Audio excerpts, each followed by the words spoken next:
After a year off due to construction at the Vollmer Recreation Complex, the Fahrenheit Festival of Fire sculpture is returning to LaSalle this weekend.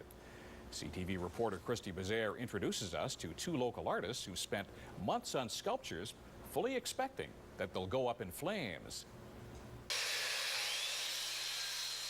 Denis Bolohan and Steve Daigle have spent countless hours creating one-of-a-kind masterpieces. But these sculptures won't last long, as they've been built for destruction.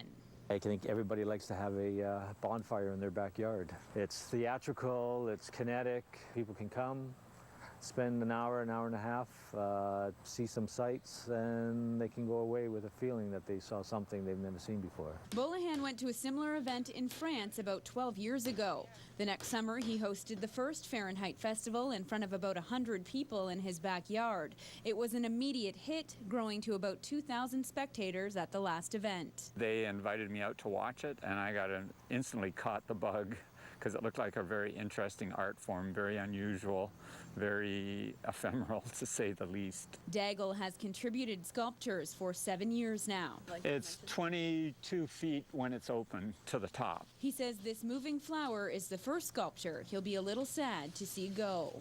Once the sculptures are complete and on display, they're stuffed and covered in hay to make them extra flammable. This year, 11 artists will feature pieces, most of them returning contributors. Bolohan admits it can be hard to convince new artists to dedicate months for about 10 minutes of spectacle, but he says it's worth the commitment. It's a chance to do something on a monumental scale. I guess the payoff is when people see it and they really get excited about it, and it's a very short burst, but it's a big burst. Christie Bezaire, CTV News. Wow.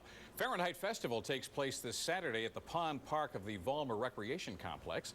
Doors open at 6 p.m. as they say. The big art burn begins around 8:30 dusk. Entry fee is $5 for adults and just $1 for children, Sunday being the rain date.